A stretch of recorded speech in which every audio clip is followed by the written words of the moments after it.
Welcome to Queens of WWE. I'm your host, Kyle the Man Anthony. This is episode 10, 10 episodes in. I am here joining me is my co-host, the EVP, host on the EVP show, CJ. Hey, CJ, what's going on, man? What's going on, Kyle? This is the EVP from the EVP show. We're back for Wednesday night, Queen of WWE episode number 10. Got a whole lot to talk about this week, so can't wait to dive in. Yeah, for sure. So, let's go to SmackDown this week, and Chelsea Green was given 30 days to get cleared. I didn't like this. I hated this because it was like, I don't know. I think we need to, discuss the situation about the women's division on SmackDown and how just there's credible names on the show, but they choose to have the title on Chelsea Green. And the fact that they want to, I know what they're doing. It's clearly obvious what they're doing. They're going to do the stuff with Tiffany Stratton and Chelsea Green, but it's just it doesn't interest me. I feel like I think the quicker that title is on Tiffany, the better. I think it's just kind of that's where it seems to happen. But we do have Nia involved. She got into the picture there. When she came out, she said she had she had a history of breaking faces because she broke Becky's nose, and that's where people assume that's when the man it created, which it wasn't. It happened at SummerSlam, but I talked too much about it. Realistically, if we want to say SummerSlam or even the night after she won the last women's standing match against Charlotte, whatever. Anyway, point is, Nia had just brought that claim up or whatever, and so she feels like she's going to earn a championship match. So I guess my thing is that they're clearly going to have the fact that they didn't take the title off of her, and the fact that she's getting cheered. Look, man, I don't know what people see in this woman, but to each their own. I don't get the appeal. This woman has meant nothing for the longest time, and then all of us, she's been treated like a comedy act. How does it anyone else? Will people be all that excited about this particular wrestler? I don't know, but it's like, to me, I know what they're doing. I think whenever she gets cleared, she'll face Nia. She'll win, and then Tiffany will come out and turn on her, and then that's the feud there. Tiffany will finally be the women's champion again, this time as a heel. But better, like I said last week, I'm a bigger Tiffany fan than I am Chelsea, and this whole thing, Chelsea as champion should not have happened. I've said this for weeks, but they're going with Chelsea, and the riding this wave as long as she's able to compete. We'll see whenever she will compete again. But people are also comparing this to Liv Morgan, but the difference is Liv isn't hurt. She's just not actively wrestling. So that's not a fair comparison to put on Liv here to me. So yes, I would love to see Liv to be in an incredible feud. Well, she now is, but before Becky and Stephanie came back, what I'd love to see Liv in a credible feud as the women's champion with her reign, sure, but there's no one available for her. But she's not hurt though. Chelsea is, and there's enough women there who can be the women's champion. The first not have Rhea relinquish the championship. They decided to put it on Chelsea Green, and we're in this scenario here. So maybe Tiffany will end up turning. Maybe if not this week, then sometime soon. Maybe before Money in the Bank or Sunday Night's main event. Maybe it happens there. I don't know, but either way, whatever Chelsea gets cleared, clearly Nia's going to get their first shot. So, CJ, how you feel about all of this? How you feel about how this segment came off to you? And did you agree with Chelsea remaining the champion for the 30 days that she is to be able to get cleared or whatever? I mean, we talked about it a little bit last week, but I felt like ever since the Rhea injury, the title on the women's title on SmackDown is just. I feel like the whole creative process just kind of went up in shambles because they obviously waited last minute to um, announce that Rhea wasn't going to be at SummerSlam. It's we like I kind of talked about last week. I think it was like it's TKO is um, you know it's all about social media clicks and views and who's getting the loudest crowd reaction. So that they are giving people you know that you normally wouldn't think would win a world title their opportunity to win the title. And I mean, I'm not opposed to her holding the championship, but I think that what they're doing is, or it seems to me, is the 30 days is she never really announced or said anything, or that there hasn't been anything said if she was ever going to have surgery or not. So maybe this is just a holding pattern or something, maybe to see if she's going to end up having to have surgery. But I think the creative mess at the top of the card over on the Blue Brand on Fridays is a big mess. I mean, I didn't particularly mind the promo by Chelsea. The only part that I really didn't like about it was they had to have Gunther involved in it, which made no sense to me. Just for her to have, I guess, for to have something for her husband to do. I don't think Nia's winning the title. I just don't. I think it's kind of a mixture. Maybe they're waiting on her to see if she's going to have surgery. They're probably going to have to turn Tiffany heel, it looks like, in my opinion, to maybe take the title off her, or it could be Blake. I mean, it's going to be one or the other. It's another Sami Zayn type situation where they're kind of riding the hot hand, and she has 30 days to get cleared, so means that she's not going to defend the title till Money in the Bank at the earliest. So I don't know. We'll see, but Blake or Tiffany. Well, that's the other thing that's the other thing I didn't really care too much too, and I'm kind of glad you mentioned that. For Gunther showing up, I didn't care for that at all. I thought that was completely stupid and unnecessary. He wanted a heel to berate Chelsea Green. It should have been Nia Jax. That Gunther, a male wrestler, has no business in this again. I don't know why they're doing this 2 weeks in a row. First on NXT, and now on SmackDown. They wanted a heel to berate Chelsea. Should have been Nia. It should have been Lash. Honestly, I don't know what we're doing here. What? It's not like Gunther's going to go after the women's championship. What a waste of time this was. I didn't care for that. People enjoy that. I mean, come on, man. What sense does that make? What does Gunther have any business in the women's division? And people like this? What's wrong with people? I don't know. I thought that segment was completely unnecessary. It was completely stupid. I personally didn't like it because it's not going to lead anywhere with involving Chelsea Green at all. It makes no sense. I hated that. It should have been Nia in that scenario if they wanted a heel to berate Chelsea, in my opinion. Yeah, I mean, like I said, at the end of the day, it seemed like the only thing that come out of that was getting her husband out of catering in the back to have a match with street clothes on. So at the end of the day, like the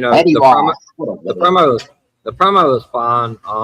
But once it shifted to that, I think that's where I kind of tapped out from it. But they got to do something. It's okay to give these wrestlers that been with the company their a little short moment or something like that. But you can't really expect her to be champion for a long period of time. We already got the Raw Women's Champion. Is the current longest reigning champion in the whole company. It's really bad right now. I feel like at the top of the card, and I think there's some changes that need to be made.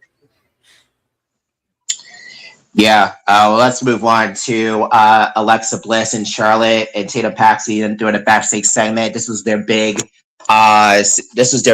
moment of having the big follow up from the previous week is them doing a backstage segment. It's like what?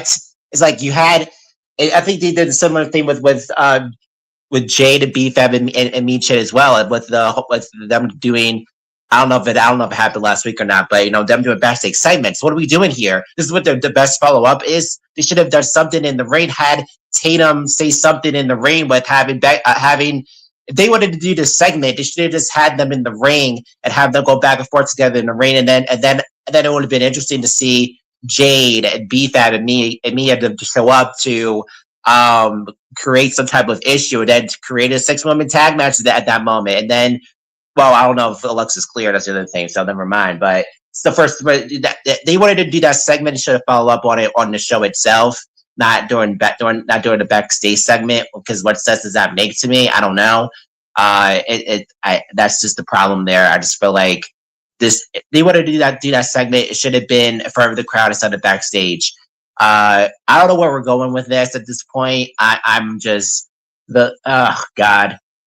Tatum on SmackDown. I'm not convinced that's going to be anything to me all that interesting.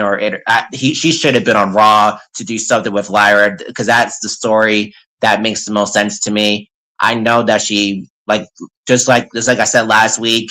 I know that she's a big fan of Charlotte. She really enjoys Alexa, but as a story perspective, and as to be in an interesting story, I think she should have been on Raw to do something with Lyra, because she is floundering right now on that show. So, CJ, how did you feel about this backstage segment? Where do you think it's going, or where do you think it's going? Is it going to lead to a 6-woman tag with BFAB and Miriam and Jade, or you're just going to give up on that, or is that going to happen this week on SmackDown? Because I have no idea where this is going. It's really difficult to say. It looks like WWE is advertising. I was kind of looking at this earlier today. On the tour for Mexico, when they go to Mexico, in a few weeks, Charlotte, Tatum, and La Catalina, I guess from AAA versus Fatal Influence is one of the matches on I guess it's one of the live shows or something in Mexico. So I don't know the specifics on Alexa Bliss and when if she's cleared to get back into the ring, but I can just tell you this, and me and you talk about this a lot off camera and off the air and stuff like that. Everybody's always in a big rush to get these NXT women stars up to the main roster, and I think it was okay for her to come to SmackDown and join up with Alexa and Charlotte, but I think Alexa needed to be good to go to get back in the ring, and the follow-up was awful.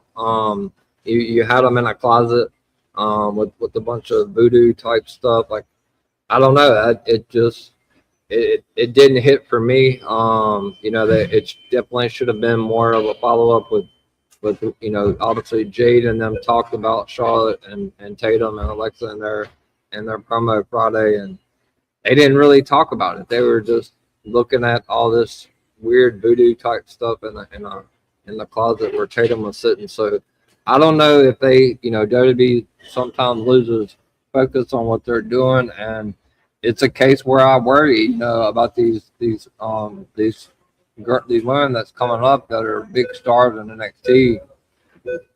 What are they going to do with them once they get up to the main roster? So I'm hoping it all sorts itself out. Like I said, I know that Charlotte and Tatum are teaming with La Catalina against Fatal Influence on the tour in Mexico. But so that lets me know right there maybe Alexa's not cleared to wrestle at this point in time. But I don't know. I kind of agree with you. I preferred Tatum to go to Raw and have Lola on SmackDown. But we'll see where they go. I mean, I guess when Alexa gets back, maybe they go after the tag titles from Fatal Influence. They need challengers. There's nobody really babyface wise that can challenge Fallon and Laney for the tag titles. And I don't know, maybe Charlotte feud with JC Jane. So yeah, I don't know. I'm sure they're going to continue with this faction stuff. with P5 and Jade and Mitch. Maybe they do something at War Games. I don't know. It's just a big cluster right now. Yeah, I also blame Jade for her injuring Alexa when she did. That was a waste of time. That was completely unnecessary. Now we have to wait until she's cleared to wrestle. Like again, another woman who's out and not going to be wrestled. But at least she's on TV every week doing something though. But still, yeah, Jade just had to injure Alexa. That was stupid. I hated that. So we'll see. Because it's a waiting game of whenever Alexa's getting cleared. 3 women now are not able to wrestle because of injury, but 2 of them are on TV. But the other one decides not to show up and remain champion for no reason. Yeah, that's great. That's great creative booking there. Yeah, well, I don't. It's so pathetic. Okay, let's move on to Tiffany versus JC for the U.S. Championship. Uh, Honestly, at the end of the day, Tiffany has no one to blame by herself. She decided to get involved and help Chelsea get to get Chelsea not to get attacked by the rest of Fatal Influence, and then she comes back in, hits a rolling.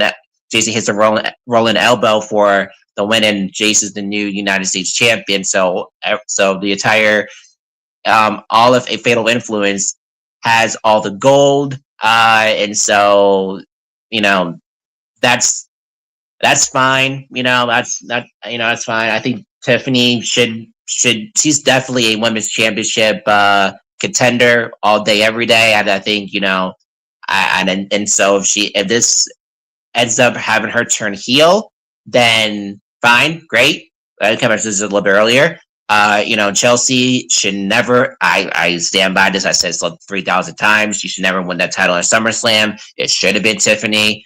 I think they could have gone to the same conclusion here, and had Tiffany beat the crap out of Chelsea if she was cleared, but and was never hurt at that moment when she was in the ring a few weeks ago, whatever. So I don't know. I feel like it's clearly whenever Chelsea gets cleared, she's gonna get brutally attacked by Tiffany that night. So we've seen this before, type of thing where when someone is medically cleared, they get beaten down hard by the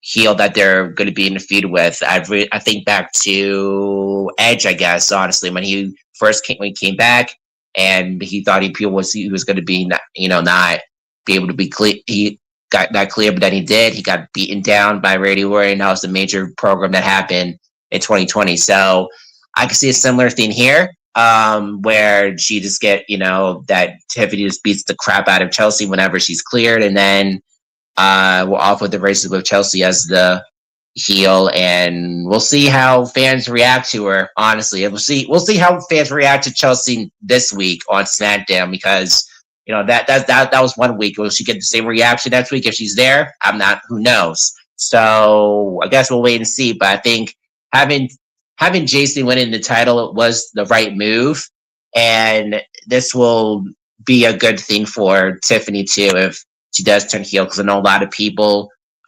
even Tiffany herself, wants to be a heel, and she was a great heel on NXT even when she first came up to SmackDown 2 years ago. So yeah, I'm in favor in this. Like I said before, I'm a big Tiffany fan. So whether she's a heel or face, I want to see her as the women's champion again, and let's get that title on a serious wrestler again. And I would want them to stop putting the title on comedy acts, honestly. So again, like I said, unless Chelsea can prove me wrong and start becoming a serious wrestler moving forward, if that happens, then fine, good. I love to be proven wrong and change my opinion about that wrestler. But until I see a change, put that title on Tiffany Stratton and let's move on, and let's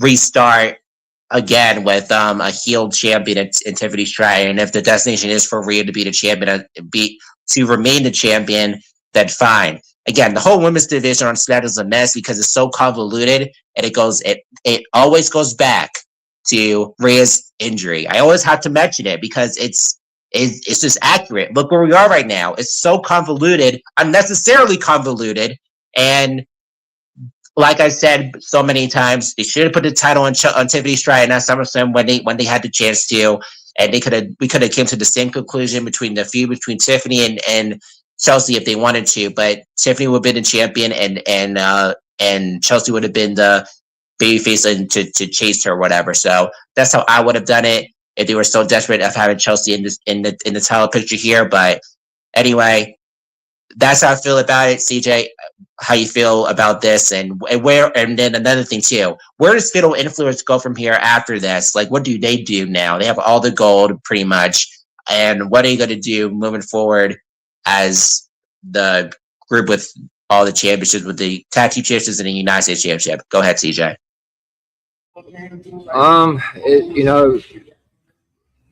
I can't really disagree with anything that you said. So I do agree with you. I think that it ultimately comes down to the ripple effect from Rhea Ripley. But I think, and I also agree with you. This is one decision that I think that was the right call. Simply because, and me and you talk about this, like I said, off camera a lot, but the lack of heels to faces on both brands. Chelsea, I mean not Chelsea. Tiffany didn't have, but just either B-Fab, Meechin, or Jade, or somebody from Fatal Influence to challenge her for the title. This kind of opens up a lot of doors for JC Jane. She's got obviously, the whole Charlotte's whole faction. There's a lot more baby faces over there that JC. We can get JC and Charlotte. We can get JC and Tatum. We can get JC and Alexa.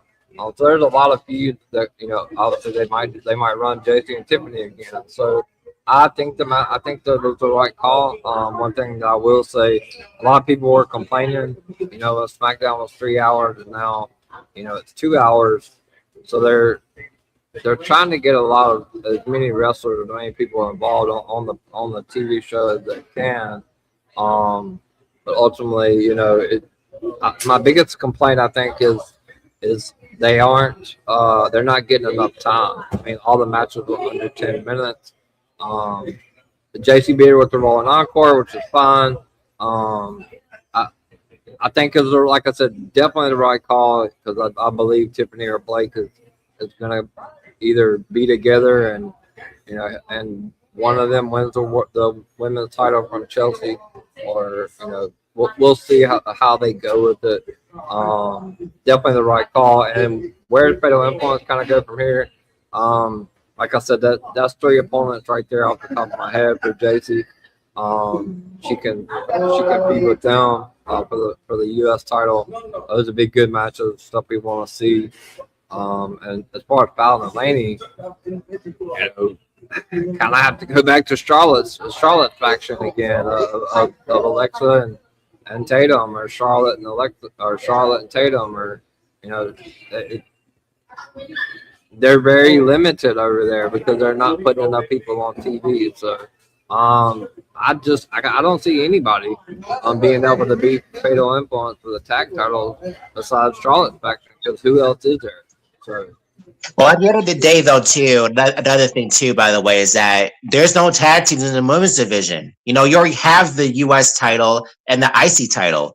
Focus on them. They focus on singles gold instead of being in a team. Why do we have to have factions? Why do we have to have people in a tag team when there's the women's tag team division is so thin? And yeah, it may end up being a long reign for Fatal Influence based off the fact that there's no tag teams in the women's division. It's super thin, and no credible tag teams there that because what you end up having is having singles wrestlers who are singles wrestlers who should be go after top. You have top names in Alexa and Charlotte and Liv and Roxanne and Raquel is getting up there to be to being a top star at some point. I could see that. You have these people who are successful single stars to put to put them into it, mix them into a tag team. You're doing the same thing on NXT with Kendall and Ren, and it's like they don't need to be a tag team.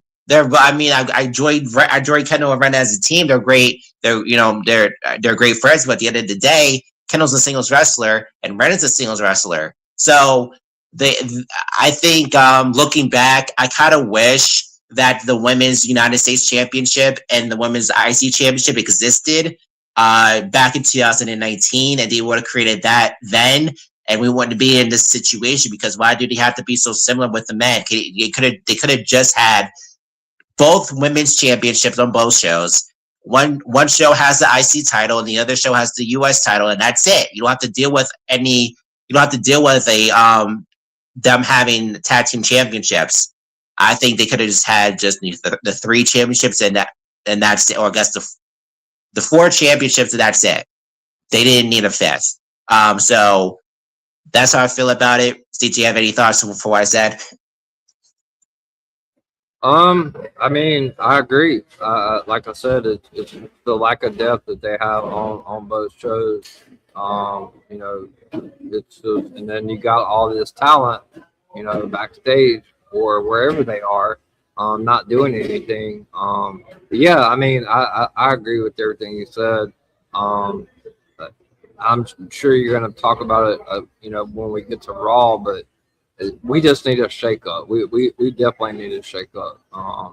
And it needs to come soon, because they're putting the titles on these people, and they have maybe 1 or 2 title defenses, and they just hold the title for 100 or 200 days without defending the title. And at the end of the day, like, I don't know who commented that, but I believe it. I guess it was Tribal Kingpin. I 100% agree it's going to be a long reign for the tag titles, because you remember the longest time that they had nothing but single stars tagging together. So yeah, it's they got people like Ivy Now and Jordan Grace and Julia and Kiana James off of TV, and it just I don't know, they need to change. Yeah, for sure. So okay, let's get into Paige video package.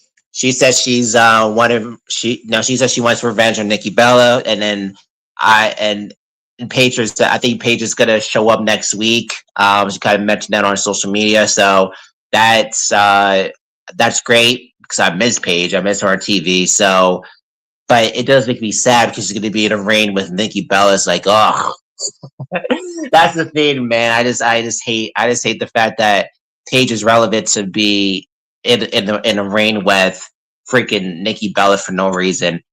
If it was up to me, I would have had her in the reign with Blake Monroe, Tatum Paxley, JC Jane. Have her be JC Jane. That'd be a good feud for the US title. Why not? I mean, come on, dude. What are we doing? I'd love that Paige is back. I just wish that she was in a different feud, because they're just going back in time with this Paige and Nikki Bella feud. This is this is what they did 11 years ago. Do we have to see this again? Who asked for this?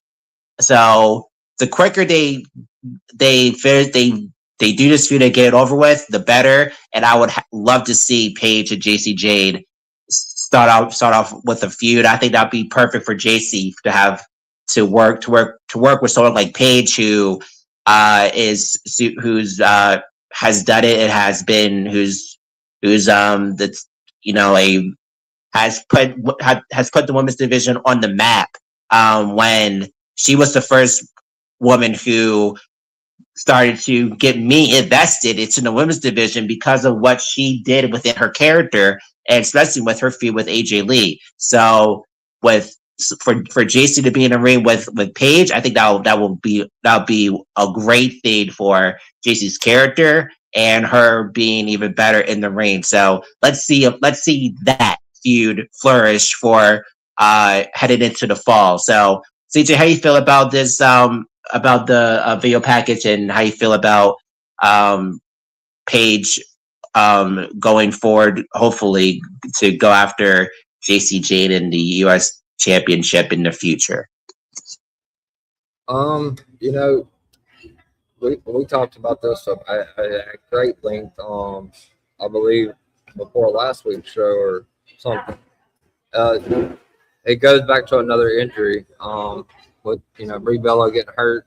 At SummerSlam. You know, it it was Paige that she even talked about it online that her they did a video package that she was supposed to have a promo, but that got scrapped from her coming out to the ring. So another issue with creative, her and Nikki Bella are just trading on video package backstage. On the whatever they're doing, the backstage video packages with Nikki and Paige. They did have plans for the original heel turn, but now with Brie out, they have to pivot again due to injury. So I'm sure they're gonna stick with this Nikki Paige thing for a little bit.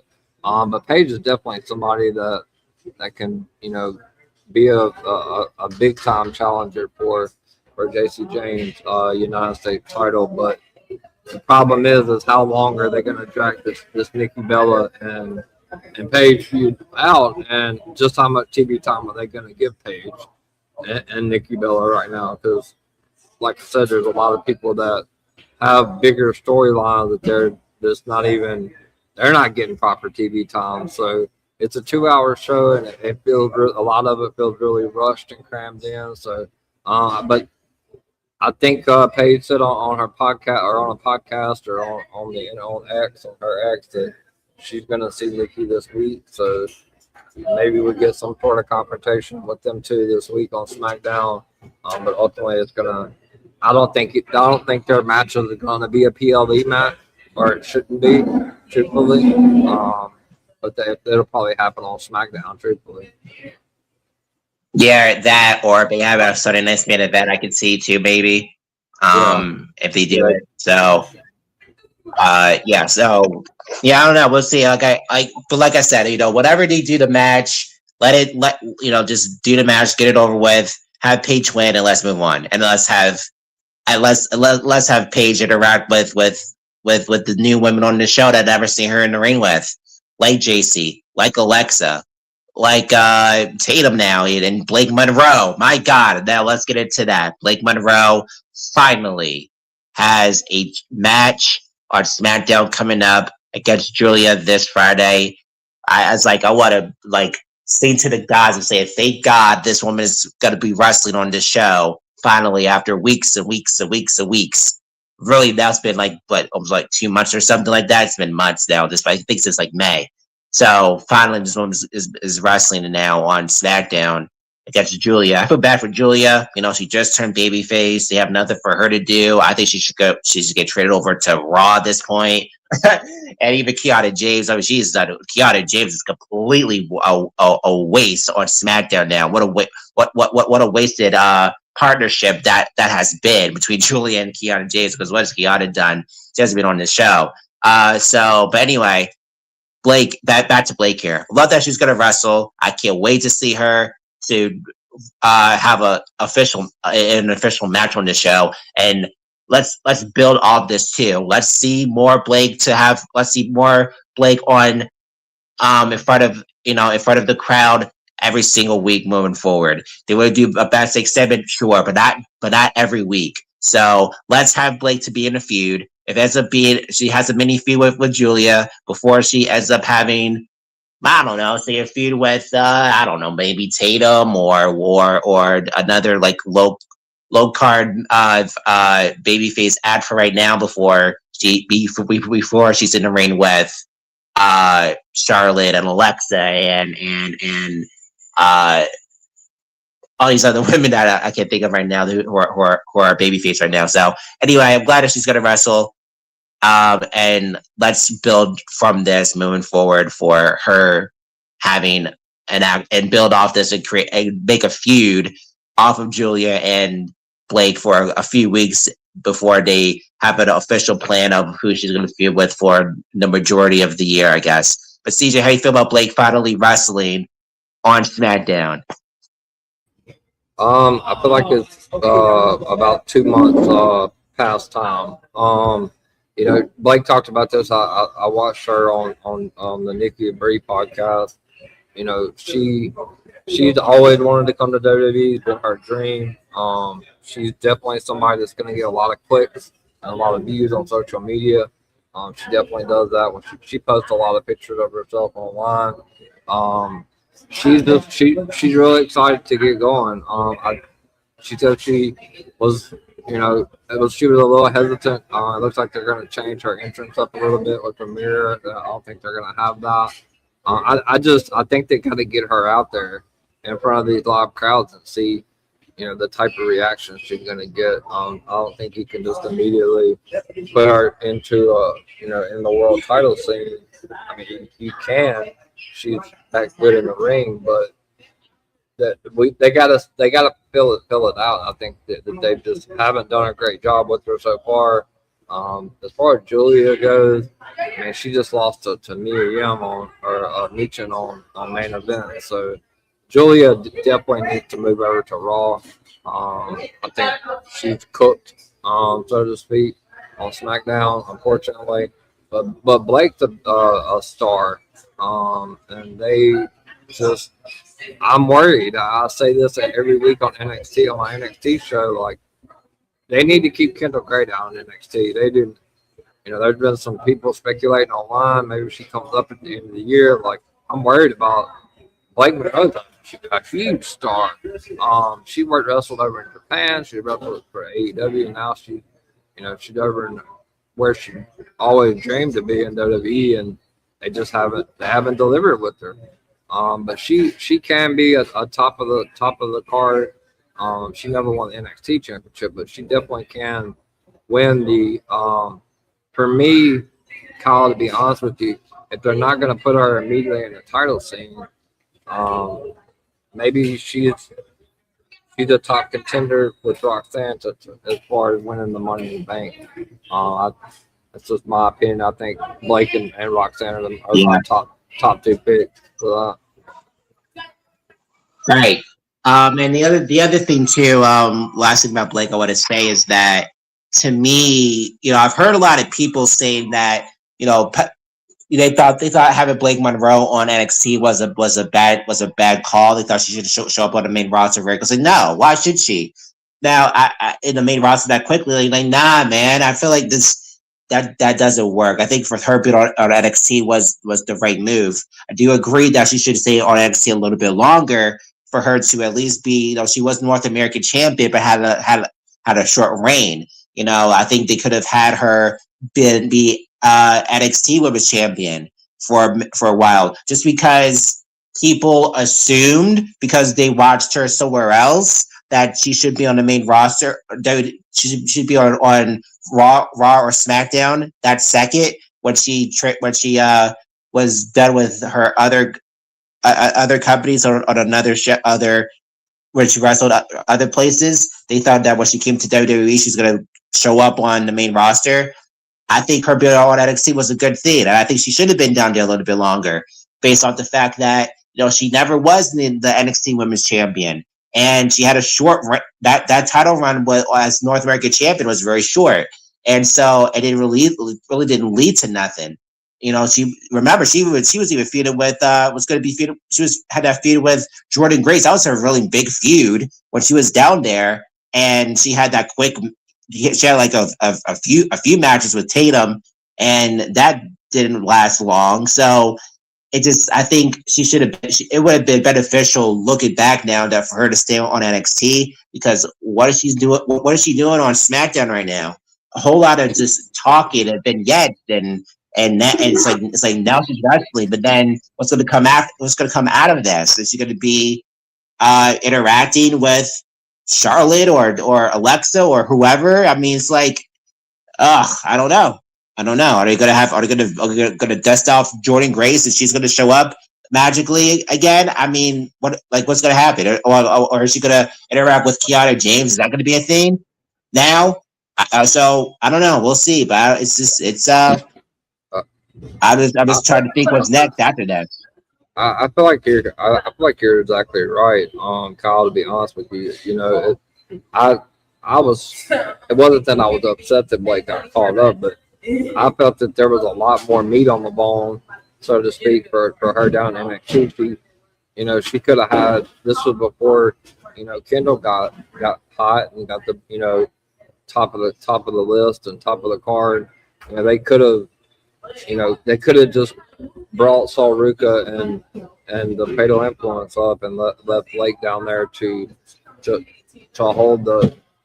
She could have held the NXT Women's Championship, and Kendall could have taken the title off of her, and then they could have called her up later because she hasn't done anything on the main roster besides vignettes and jumping people from one time or Julia or something and stuff backstage. I'm really worried, and a lot of the top content creators or fans of Blake that I've listened to, they're all worried about the booking and creative for Blake Monroe because she is a star, and they're definitely not treating her as she is. So hopefully it improves. I think it will. They just have to get her out there. But for Julia, I mean, it's pretty much she's gonna lose again. So she needs a fresh start, and I think she, like I said, about the shakeup, she needs to go to Raw. So, but I think you have a question from Kingpin on the YouTube side. There it is, Kyle. It says go ahead. Tyler Blake doesn't win the title this year, or a big event like Money in the Bank, Rumble, or Chamber, would you call this a fumble this year? I would, honestly. Yeah, if she doesn't, if she doesn't win it, well, I'm not gonna say for her win it. If she doesn't at least.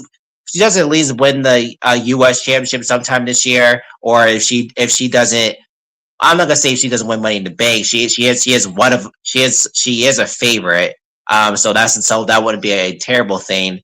When the Rumble or Chamber, I have to wait and see. That's a little too early to say about that right now. I can't really say that yet because I'm not sure. I have to wait and see who's gonna be pushed now to get that spot by the time it happens. That's like a fall question for me to ask of who's, because I can't tell you who's going to win the Rumble or Chamber right now. It's too early to tell for me. But for her to win Money in the Bank, I can definitely see that she's another favorite. I personally will want to see Roxanne, but I wouldn't hate if Blake is the Money in the Bank holder. And yeah, so yeah, I'm not gonna say it's gonna be a. I'm not gonna say it's gonna be a fumble. I'm just gonna be kind of. It's just gonna be it'll just be sad, honestly, that you just have you called her up and not having her do anything but doing backstage segments for weeks. So it's not a fumble. It's more disappointment. I think that's a better word for it. So yeah, more than likely, I think she's a favorite to win. She could be a favorite to win Money in the Bank. But yeah, so I don't think because I can't tell you who's going to win the Rumble or Chamber right now. It's too early to tell. So that's how I feel about it. Yeah. Okay. Yeah. You have thoughts about that even more? No. I mean, you said you pretty much said it. I mean, it's way too early for the Rumble or Chamber, but she has to be a top 2 pick, and I agree. For the Money in the Bank for sure. Yeah. Okay. So let's go over on Raw. We had the show start with the Judgment Day. Just cutting a promo, but they was attacking Becky and Stephanie in a 3-on-1 attack. And same old with these three, with Liv and Becky and Stephanie. I'm starting to think now it should lead to a triple threat match at Saturday night's main event, I would think, or Money in the Bank, one of the two. It has to lead to something. It can't keep going back and forth now. I'm actually happy that we're gonna. Well, I'll talk about that later. But that one of them is having a match this week, but or next week, I should say. But I am just so just kind of like we're going in circles at this point, and it's like let's make a match official here. So I would hope by the time it's next week's show, they make some type of they make it official of having Becky, Stephanie, and Liv, uh, or either that or have Becky or Stephanie have a number one contendership match at Sunday night's main event and winner will face Liv at Money to Bake. One of the two needs to happen: a triple threat or a number one contendership match on Sunday night's main event. But we need to do something here instead of doing the same old with these three and get something going here to get people to care about this feud happening to spark some interest and intrigue. You have the talent there. You have three big names in Becky Lynch, Liv Morgan, and Stephanie Bricker. You can have them do something great here, but they're focusing heavily on Becky and Stephanie. And Liv is an afterthought, as I said last week, which she shouldn't be because she's the champion. So yeah, anyway, I hope that's what they do. CJ, how you feel about that? Of them making that match official for Saturday Night's main event at the very least. To be honest with you, Kyle, the first week I really enjoyed it. This past Monday I did not. I think that the promos and stuff about Becky and Stephanie they're fine. There's nothing. Becky's killing it on the mic. It felt very like choppy to me Monday in my opinion. And I talked about it on my recap show. I felt it was a little choppy. I think that you can kind of tell. I mean, you talked about this obviously on the phone as well. You can kind of tell they're really trying to stretch this out. I'm with you. I think we get a triple threat at Money in the Bank. And I also told you also on the phone. I also feel like from a fan's perspective, when I'm watching the product, and I've been watching it for years and years, they love to do these coexist angles. Can they coexist? And we're going to talk about Stephanie's match, later on or whatever. But the Judgment Day is going to get involved, and Becky's going to come out there. So, in my opinion, as from what I see from the storyline, the right call would be to do a number one contenders match at Sunday night's main event, because they do need to make a big card out of it. But I wouldn't be surprised if it's not a tag team match with Stephanie and Becky teaming up against maybe Liv and Raquel, or Raquel and Roxanne. I think Liv needs to be in the match if they do a tag match, but I wouldn't be surprised. They love these coexist angles with these big challengers, and it'll give them time to tell more story with this, because they still have a whole another month and some change to if they're going to do a triple threat. So they could go either way. I would be happy with the number one contenders match at Sunday night main event. The card's already looking pretty good, so I wouldn't mind it, but I also wouldn't be surprised if we get a tag team match, because they love doing that. Can they coexist? So yeah, we just saw that though. I would completely hate that. We just saw that long ago, and it's like we're gonna do that again. It's like I hope they don't do that, because it's like we just saw that with the men. We're gonna do it with the women too. Nah, yeah. I hope not. I rather see, like I said, I hope it ends up being Becky and Stephanie, winner will face Liv at Money in the Bank, or they do the triple threat match at Sunday night's main event, or I don't know, something like that. So that I would rather have it be I'd rather it be Becky and Stephanie, the winner will face Liv at Money in the Bank, and then the other one could be in the ladder match itself. I'd rather that's more appealing to me, more interesting. And then they could go from there for whatever story they're going to tell. I think ultimately that title needs to come off of Liv, no matter who ends up facing her, whether it's Sunday Night's Main Event or even at Money in the Bank itself. I think that title should come off of her. And so whether it ends up being a triple threat match or a singles match, the title needs to come off of her like soon. So when it's November heading to War Games, I would hope there will be a new champion by the time we're headed into War Games. So that's how I see it. I think at the end of the day, whether it's Becky or Stephanie, that's how it needs to come off of Liv, or whatever it happens. So that's how I look at it. I think because here's the thing: if Becky and Stephanie both end up in the ladder match, what does Liv do? I guess she doesn't have to defend the title at Money in the Bank because it really isn't about the championship matches. It is ultimately about the ladder matches ultimately. So it's kind of like it's kind of like the Royal Rumble. People are tuning in to the Rumble for the Rumble matches. People turn into Money in the Bank for the Money in the Bank matches. And the undercard is just there. It could be good if people be interested into it, but the main reason people are going to tune into the show is because of Money in the Bank. So that's just where that's how I look at it. I guess it depends what they do.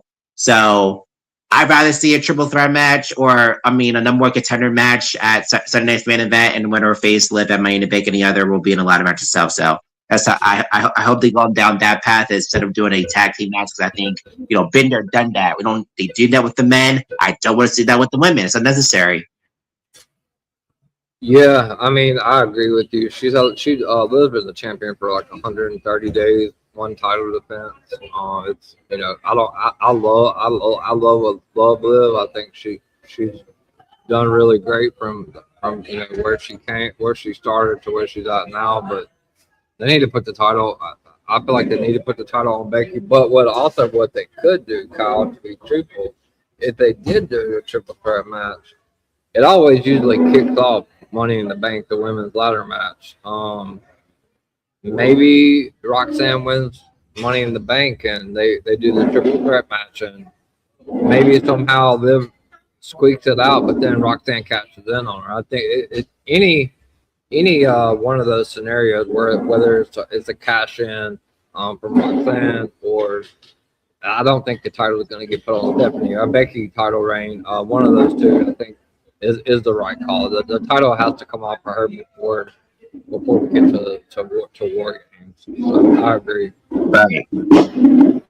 Yeah. Because just it's just, again, I'm a big Liv Morgan fan. I think she has done a great job with her heel character and her being part of the Judgment Day. But as we said last week, because me and CJ talked about the Judgment Day stuff for years. That was the first time for us working together, is us talking about the Judgment Day consistently every single week. So it's a fun act. It's a fun group, but it is ran its course. It's became a women's faction, which is cool, but it's been there, done that. I never wanted Roxanne in this group in the first place, as I said so many times to CJ and even on here to what I said, that I think Roxanne could be by herself. She's a former NXT Women's Champion, and she's been losing matches, as we keep saying for the last few weeks. Every week, I should say, on here. So it's time for a change. I think Raquel doesn't need to be in a group neither. Raquel is perfectly fine as the IC champion, and then all this. Well, she is the IC champion, and let's see what she could do by herself as a champion, and see how she can do with that championship. So I think the whole group needs to do their own thing and have Liv focus on Becky and Stephanie and even Roxanne, even because they have some issues, and let's have Raquel focus on the mid card as the IC champion. That's perfectly fine, but them all together, it's done. It's over with. So that's just what it is, honestly. Speaking of Liv, beyond Stephanie and Becky. There's no other credible baby faces on this show. So I would love to see Julia get traded over to Raw or Lola Vice or Kiana James soon because they need some. She needs some credible baby faces. Okay, so let's go to Stephanie and Roxanne next week. This match is happening. I'm looking forward to it. Roxanne has been losing matches. She's been a complete loser for almost every single time she's in the ring. And I see that not changing here too. This is Stephanie's first match coming back. She's gonna end up winning here, honestly. And then I think, they're gonna beat down Roxanne every single week, which they have been. And she's gonna probably win the briefcase. That's what they usually do. The loser wins the briefcase, and he end up turning it around to have a winning streak. So I think that's what will end up happening here. So I mean, yeah. But CJ, how you feel about this match? Are you looking forward to it? And do you see a miracle of Roxanne winning, or do you see Stephanie just winning this match straight up? I don't. We talk about this a lot off the air. Roxanne over 50-something losses, 50-something pinfall losses since she's come up to the main roster. And we're talking about somebody that they got the nickname the Prodigy on NXT. She was one of the goats to come up from the NXT roster. So it hasn't been great, but it can turn around. We've seen it happen to so many different stars. This is Stephanie's first match back. I don't know if Stephanie wins clean. Maybe she does. I do believe we're getting a Judgment Day interference to something, whether it's before the match is over or after. And like I said earlier when we were talking about this whole, triple threat match, we're going to see the Judgment Day, and Becky's going to come out there, and it's just going to further the story. And that's what I'm telling, I do want to see a number one contenders match at Sunday Night Main Event, but I really feel like the story is leaning towards some sort of tag at Sunday Night Main Event, because I just think we're getting a triple threat at Money in the Bank. So we'll see it. We'll see which direction they go, but I do believe that the Judgment Day is gonna get involved, and then we're gonna see Becky, and it's just gonna be pretty much the same stuff we've seen over the last 2 weeks. So hopefully something gets made official for Sunday Night Main Event. It's only a little over 2 weeks away. So, but I'm looking forward to the match. It should be great. Stephanie's first match back since WrestleMania, I believe. So yeah. Stephanie got a win, unfortunately, because she just hasn't had a match. Right. And Roxanne's just the one that takes all the pins, which I've never understood. We talked about it for hours on the phone. So, but maybe she doesn't get pinned. Maybe, like I said, maybe Liv and Raquel get involved, and then we'll see Becky. So I know that I'm on my phone. Okay, DQ probably. I can see that too, maybe. Yeah, for sure. Yeah. So I guess we'll see what happens, but watch. We come in here next week and we say Roxanne has lost again. So I just look for us saying that again, because that may end up happening. Yeah. Okay, so let's get into Sol Ruca versus Lyra Valkyria. Finally, dude, Lyra has a match. By God. Problem is though, she lost. So won. I really kind of expected for Lyra to win here because I don't know, she just turned heel, and they've done nothing with her since Saturday's main event last month. It's just been completely a waste of a heel turn, as we said so many times for Lyra. What are we doing here? I don't understand this. They have given up on Lyra Valkyria altogether as a heel or and as a face. It's just sad.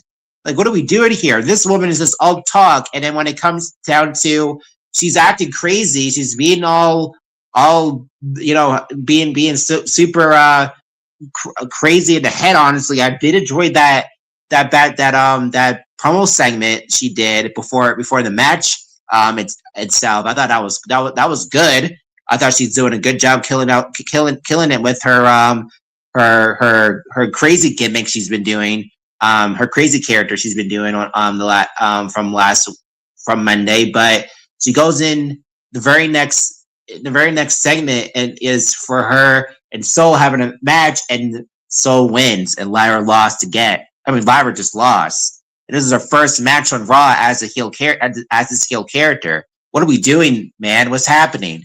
Lyra Valkyria, for the longest time, people was telling me that Lyra is better than Becky Lynch, and I laugh at their face, saying she's the best, she's the better Irish woman. It's like, are you serious right now? This woman may have done stuff on NXT, but her run on the main roster, her run on Monday Night Raw has been garbage. Her reign as IC champion wasn't interesting. She's just been Bird Girl every single week on this show. They don't give her time to talk at the time than what she did. She had a good feud with Becky, but that led nowhere. That last match she had with Becky at SummerSlam last year was awful. And then they want to create this situation again with her and Bayley to team together at WrestleMania for the tag team championships. I thought they would have been tag team champions. They choose not to put the titles on her for very long. I mean, they did with Becky, but they won't do that for Bayley. And then Lyra turns on Bayley, as I thought that Bayley was going to turn on Lyra. And then I was like, okay, she's a heel. That should be cool. But it led nothing. They led nowhere. They did that one match of Saturday's main event, and Bayley hasn't been seen. And Lyra's has been doing commercial break segments. And this is now recently her showing up on the show, and she showed up on Monday and loses. After all that, what's the point of turning this woman heel if she's going to end up losing? Why even turn her heel? And she hasn't showed up. You turn this woman heel, and when she finally shows up on the show to have a match, you have her lose. What's happening here, dude? You go ahead, CJ. I don't know. I'm dumbfounded. And people think Lyra Valkyria was going to be the next Becky Lynch. Give me a break. Yeah, that's a bit of a stretch, but at the end of the day, we talked about this a few weeks ago. Like the execution of her heel turn coming off of Saturday Night event, she beat Bayley. Like I was really invested in that. But we also talked about, for me, I felt like where her heel turn kind of took a sharp U-turn is they were building towards Soul and Lyra at SummerSlam, and WWE said, all right, well, we're gonna take the off ramp, and they took the title off of Soul and put it on another heel, Raquel. So yeah, I mean it's not working. Soul Ruka beat her clean. To be honest with you, she did a segment after the match and was like, oh well, I lost to Soul, but Raquel's the champion. I didn't lose to Raquel. Well, yeah, I think that they're doing that holding pattern stuff where they're waiting to see if Bayley's gonna resign or if she's gonna come back or whatever. Because they keep bringing her up, they keep talking about her. So I don't know, man. It's frustrating because I was invested in this heel run. Soul beats her clean. I think if they are going to put the Intercontinental Championship on her, they're going to have to do a triple threat because it makes no sense for Lyra to challenge Raquel, heel versus heel. You got to put Soul in there now. She beat her. And she doesn't even care. She acts like she don't even care that she lost. She just wants Raquel, which that's not how it works. So they fumbled it in my eyes. I don't know how they can really recover from it. Truthfully, at this point. So for me, it's Soul Ruka the number one contender. Maybe we get that at Sunday night's main event against Raquel. I don't know. Maybe the only way I can see Lyra getting that Intercontinental Championship back is if she added to that match in a triple threat, and she pinned Soul at that point. But it's bad, man. It's really bad. Okay, yeah. So Carol Kidman said, to be honest, the fumble Becky start to her career on the main roster also with the Irish gimmick. That's going to take time for Lyra. Uh, also, creative usually doesn't know what to do to use Chat They, GPT. Okay, well, yeah, I get. Well, yeah. Well, the thing is, though, when it comes to you know yeah, I mean, look, that for Becky, the way they started, the fact, but the thing is, though, for Becky, though, they had her come up to the main roster, be lumped into a group, and in some ways, it kind of did work because when Paige did eventually turn, see, Becky became was the biggest babyface on that show at the time. If people wanted to see Becky on TV more, they just chose not to have her on the show, and it really was. And when she turned heel, or when she actually came, when she was by herself and she got away from Charlotte and Sasha, she was and SmackDown was her show. And the majority of the when Alexa was new and Carmella and all these, Natalia was the other veteran there, but she had her time. But they decided to drop the rocket on Becky, and I felt like it worked. I thought Becky and Alexa's feud I enjoyed, and throughout the time that feud happened for the the rest of 2016 throughout the beginning of 2017, I enjoyed that. I thought, but 2017 was a waste year for Becky. I always say, and it wasn't until she turned heel to 2018, but that worked though. People were behind Becky, and whether it was a heel turn, whether it was a big babyface turn. For Lyra, unfortunately, she turns heel. She doesn't really get that big of a reaction, and people don't really care too much about Bayley. Had she turned on, I don't know. Had this been Stephanie, let's say, then maybe she could have gotten over as a credible heel up against Stephanie. That could have been something, but it just didn't work out that way, and people just don't care about Lyra, unfortunately. And I think this heel turn would have worked. I just think had she turned on someone like if she had turned on someone like Stephanie Vicaire, then I think people would have cared a little bit more with and would have embraced the fans would have embraced Lyra as a heel had she turned on someone like Stephanie, who's already super popular baby face that people care about. Bayley's kind of like been there, done that. People don't care too much about Bayley anymore. They care about these new women, and unfortunately, Bayley isn't Becky neither. So that's just where it comes down to me. So, CJ, how you feel about that? yeah, I mean, at the end of the day, like I said, I mean, I think the execution of the heel turn was great. It had me invested. We talked about this a lot. I'm worried about what they're going to do with Sol Ruka moving forward because I don't feel like that they've done a good job with her either. She botched a lot and stuff, so I'm worried about her. But she's gotten better, obviously, with the botches and stuff like that. But this execution of this heel turn, for me personally, took its turn when they decided to take the title off of Sol and put it on Raquel instead of doing the Sol Lyra match at SummerSlam, where that's where the story was going. You had Lyra calling her out every week, whether it was on TV or not, or you could see it or not. That's the story they were telling, and then they just take the title off of Sol. So there's no momentum for Lyra right now. I don't know how they retract from it, especially having Sol beat her with the Soul Snatcher. So.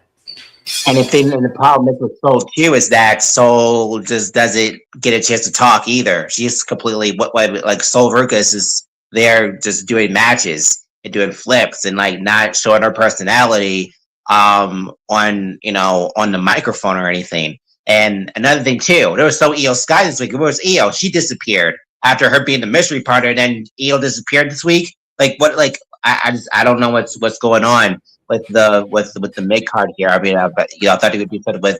I thought they could have done something between Io and Raquel, but where's Io? Nowhere to be found this week. Yeah, I mean, we talked about this before, earlier today. Like you promote this mystery partner, which is really not a mystery because he has been on the roster. Um, and then she's just not there this week. So their follow up on a lot of these stories is just not, in my opinion, not great.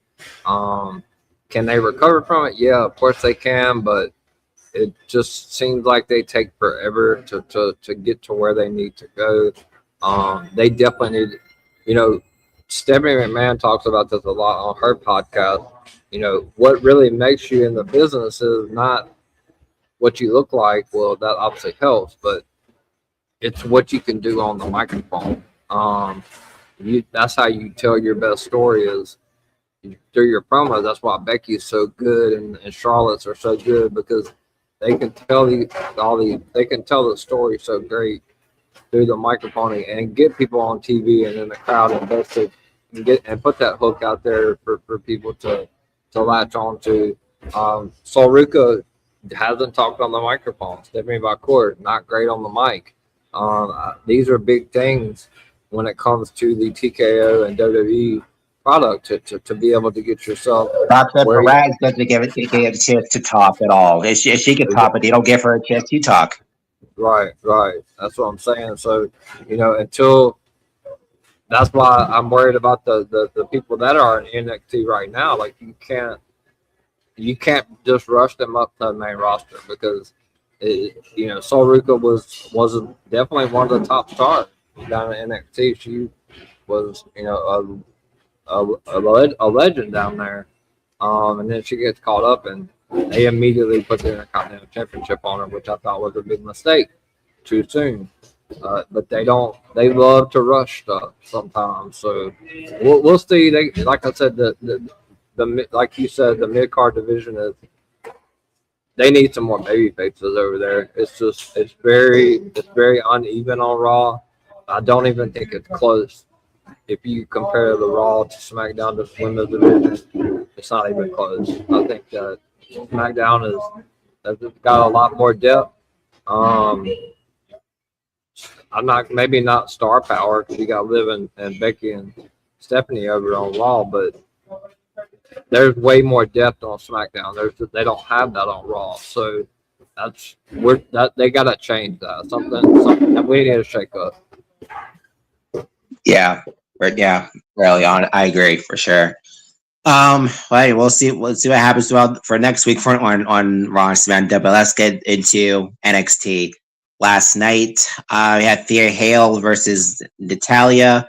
Again, I feel like I don't know what they're doing. You have Thea and Jada now being a team. Jada is now embracing Thea and doing the whole dance thing that Thea does, and Jada's doing it too. I think that's kind of unnecessary. Jada should be a cool vibing character as she was, and I don't want her to be dancing. She should be that cool girl that she's been. I don't really didn't care for that.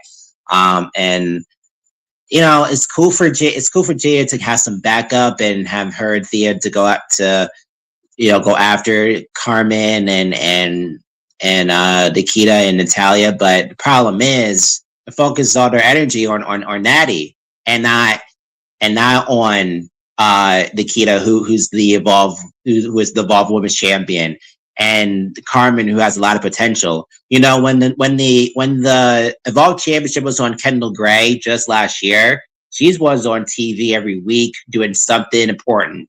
But you have Nikita as the Evolve Champion, just there, being background noise, a cheerleader, or a bodyguard.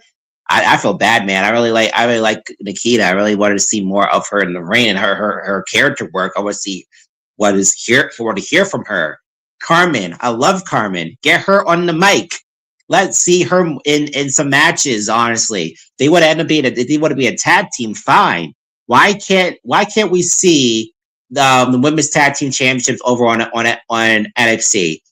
And honestly, tell me again who's the tag team champions. I don't even know who the champions are anymore because they're so. Oh my god! Oh yeah, Fatal Influence, right? Yeah, But that's the yeah. heel versus heel. Oh, Yep. okay, so that wouldn't work either. Correct. So it's just okay, that's just the problem, man. I don't really. It's. I'm a fan of Carmen. I'm a fan of Nikita. I want to see more of them in particular, a little bit more than Natalia. Honestly, been there, done that with her. NXT is about the future.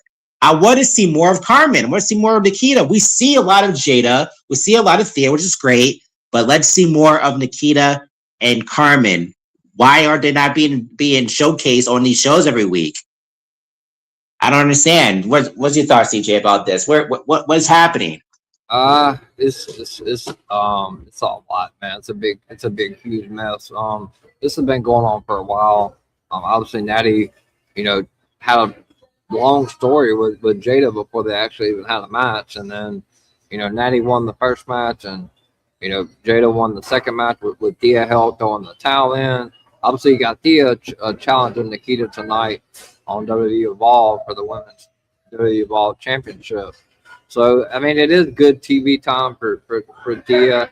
I don't mind it. She is pretty decent in the ring. But ultimately, we talked about this last week. Like, where is this going? Like, we got to get. Natty beat her pretty easily, which she should have. But then she put her in the the scorpion or whatever it's called. Sharpshooter. Yeah, sharpshooter. Yeah. She put her in a Yeah, sharpshooter. you had that. You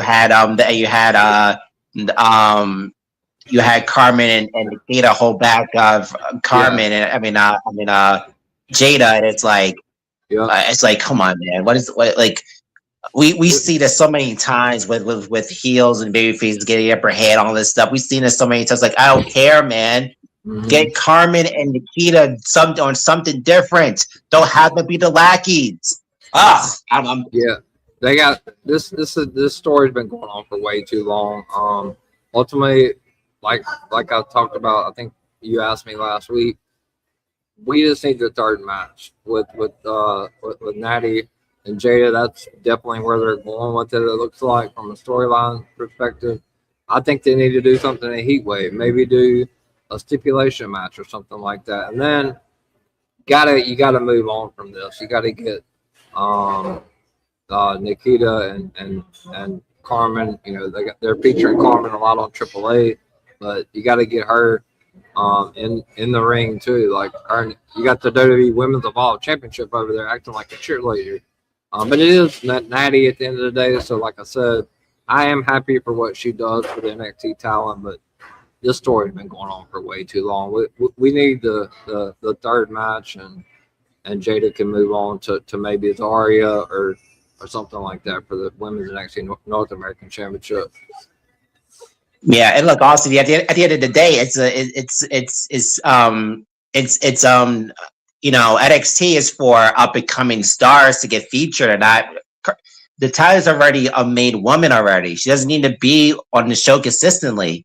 The whole point of NXT is to see Carmen and Nikita to create their character, to get people invested in their character, in them in the ring as them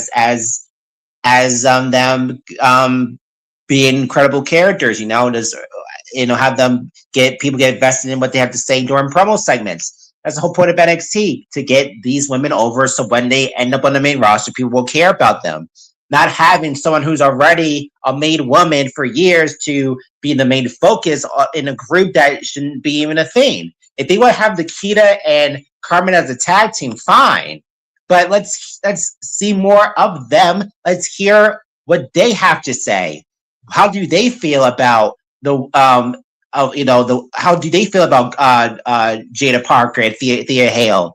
Let's hear from them. Like, what is that? That's all I'm saying here at this point. Natalia should never have been on NXT. She doesn't belong there. She's a main woman. Carmen and Nikita and Jada and Thea could benefit to get more time to tell their story if they want to go down that path, for them being to have some tag team matches or a tag team feud. That's just all I'm saying. Any last thoughts, CJ? I mean, I agree with you. I mean, obviously Natty's a Hall of Famer. I don't have a problem with her having matches on NXT and putting the Jada Parkers over and maybe the Thea Hells or something like that. But I do agree with you on that as far as the other ladies getting time on the microphone and stuff like that. But I also agree with the comment. I've talked to, from Kingpin. It looks like he said that I think the third match is being held off until Layla comes back and turns on Natty. I, that's possible. I do believe Layla Diggs is going to be part of the story. She's the one that tried to recruit. To tell Natty, let's bring Jada in. Natty said no. I don't know when she's coming back. But I don't know. Natty's on the Heat Wave poster, so I was hoping they would do Natty and Jada at Heat Wave, but we'll see. They still have time to add it this coming up week, but that's possible what Kingpin said. Maybe they are holding off on it, but if they are, then we're just waiting on a 6-woman tag. It's ultimately where it's going to go after we get maybe after we get Jada and Natty. Maybe they are waiting on Layla to come back so she has somebsomebody in her corner besides Thea Hill. So I don't know. We'll see, but maybe this story is far from being over. Maybe. I don't know. I mean, maybe you're right, because beforehand, when Layla Dix was a part of, Natalia's group at all, it clearly felt like it was going to have her to turn on them and then have Jada. And I think what they wanted them to do ultimately, now that I really think about it, now that you brought that up, because I never really thought about this before, but maybe they could have done like a 6-woman tag on TV, or maybe that would have happened at Heat Wave had Layla Dix that was cleared and never was ever hurt. To do that, but maybe the end goal ultimately was for them to do a 6-woman tag, whether that would have been on TV or at Heat Wave or at a NXT pay-per-view. Honestly, so maybe that was the plan, but they're just. I don't know if they're waiting for her to get cleared or what the deal is here at this point. But all in all, it's just been going on too long with Jada. I think I would love to see Jada in the ring with Zarya. Why not? Why can't we have that? I'm just dumbfounded over this. I thought this would have been done with by now, and then Jada would have moved on to do something with Zarya, and then whatever they would do with Thea. I'm happy Thea's getting a chance to be on TV. I like Thea. They like, she's on TV or she's not. It's kind of like it's kind of an off and on thing with Thea Hale. So she's going to be on TV consistently now because she was there, but they focused on other women before in the past who was there at the time. They were focusing a lot on Roxanne and Cora when she was there, and Stephanie, but and Thea was just here and there. But now we are seeing Thea Hale TV consistently. So that's the part about this. For like a positive, I could say that we're at least seeing Thea Hale every week now, because we never got to see Thea Hale weekly beforehand. It was always here and there. So yeah, I mean, I agree. So yeah, you got another comment, but I don't know how to pull it up. So nothing happening. I don't know what's going on, Ario. I don't know. This is the one I was talking about right here. I like the black representation of Kalai Jordan, Layla Dix, Kylie Armstrong. I don't feel like any of them is a clone of someone from the past.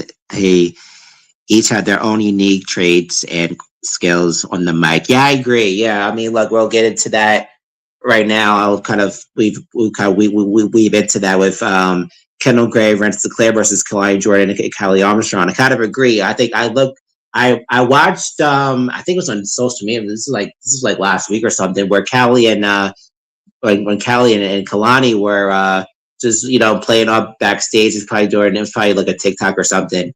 They just vibe with each other well, and I'm glad we've seen a lot of African American women and men, honestly, that's on NXT a lot more. It's been, I mean, just look at Obafemi, for example, and I'm not trying to bring a men here, but it's for example wise, for with having African American talent being showcased, especially a lot on NXT. It's great to see. And look, I've been a big fan of Kalani Jordan for the longest time. When I enjoyed her. She was the first North American champion. I enjoy everything that Kalani Jordan did. It does. She's a super athletic, a super good and super good in the ring. I think her turn heel was the best option because she is more confident in when she cuts promos down than she did before 2 years ago. So it's been beneficial. Her Kendall and Kalani have fantastic chemistry together. I can't wait to see their match at Heatwave. Again, they just vibe very well. I can see these two wrestle forever. They're just wrestling soulmates, honestly. So yeah, Callie Armstrong, she has that look. She's really strong. She just really has a whole she just has a whole lot of she's energetic every time she cuts a promo and being just super hyper. And I mean hyper, I mean just excited, and you had that vibe of excitement when Callie Armstrong is on TV. And like I said, it was my first time seeing Callie Armstrong this year on being on NXT, because I never saw her in Evolve. Same thing with Kendall until she started showing up on NXT that I watched her on Evolve, and then now she's of course now on NXT consistently. But yeah, I agree.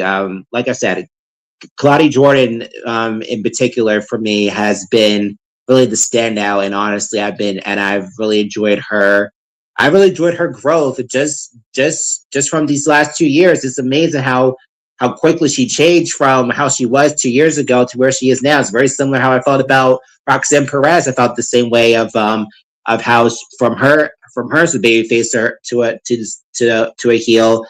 I feel the way about Kalani Jordan. So I agree. I'm glad that they're being represented a lot more. It's really cool to see because they're both great. But Kalani in particular for me is really has been stand up because I've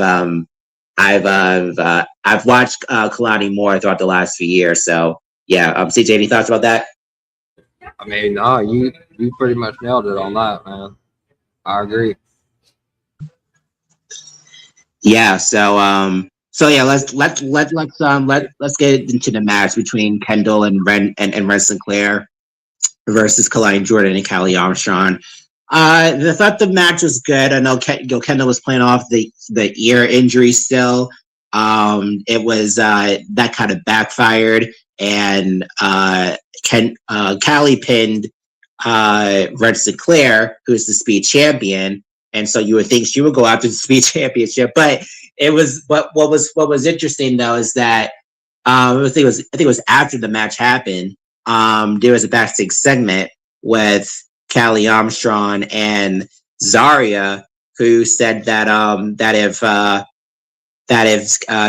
Zarya wins the speed championship at Heatwave, then she wants next. She wants the North American Championship. Callie Armstrong said she did. So, how'd you feel about the match, CJ? About this, and I kind of wanted to see more a little bit between Kendall and Kalani, a little bit more. Kind of wish that was like the backstage segment even more or something. But I guess they already had their match. So maybe next week they'll do something between Kalani and Kendall, because that interests me. That's what I find more interesting to me a little bit more than Callie and Ren. But they had that segment. How'd you feel about that segment, and what do you think? How you feel about Callie getting an opportunity at the North American Championship when that time comes? I guess.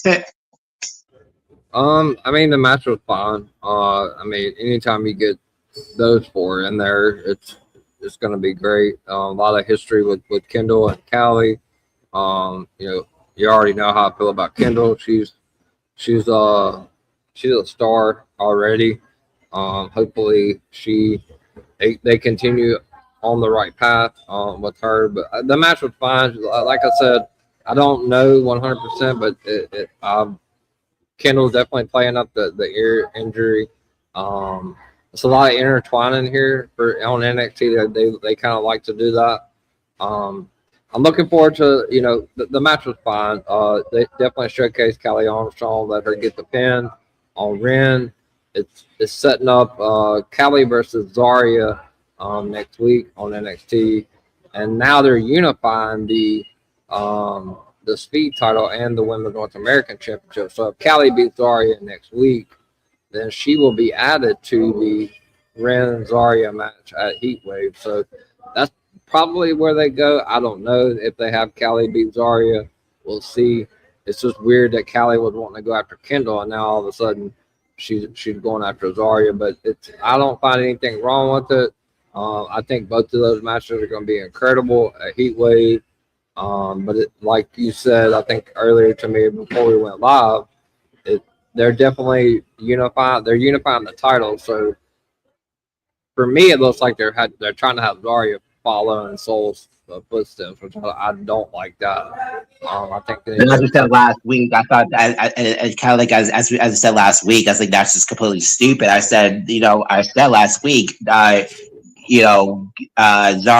wants to get rid of Soul, but yeah, you want to be exactly like her. What a waste, man! Like seriously, like you what I said it. You want to be someone else. You don't want to be you don't want to be yourself and do your own thing. You want to copy someone else that already did that a year ago, really? And you turn on the woman, and yet you want to be exactly like her. What sense does that make? Yeah, I mean it's crazy, but the match was fun. Kendall and Ren are obviously they have great chemistry together or separately. It was a really good tag match. I think it was a little short, but it is what it is on NXT. You're not going to get the super long matches, but the match was fine. Look forward to next week. Hopefully they do something more with Kendall and Kalani, like you said, and maybe we see a triple threat with Callie, Zarya, and Ren for the unification of the Speed title and the Women's North American Championship at Heatwave. I think that'd be great. Both of those matches are definitely must-see matches at NXT Heatwave. So I'm looking forward to seeing what happens next week with Callie and Zarya. That's going to be a really good match. I'm definitely looking forward to that. Yeah, for sure. I'm looking forward to that's gonna play out. So yeah, that's it, everyone. Thanks for listening.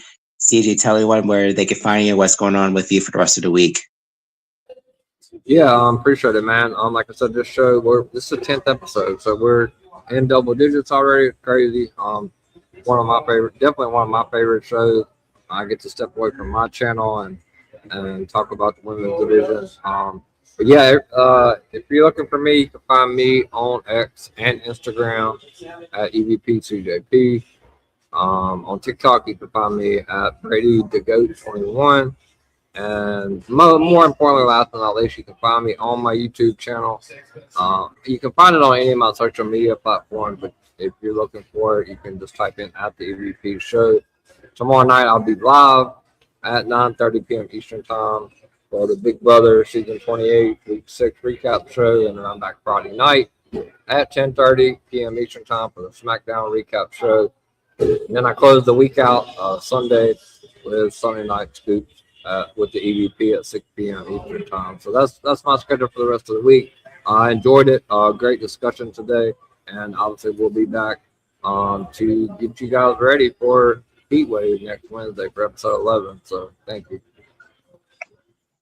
Yeah, for sure. Then you could find me at Kyle Rochelle96 on Twitter, Instagram Kyle Anthony96. On Mondays, I have the rundown with the World of Greg on an hour before Raw. We run down the Monday Night Raw card, and I'm also here every week on Wednesday night for Queens of WWE. Next week is episode 11. Thanks everyone for listening, and we'll see everyone next week. See ya.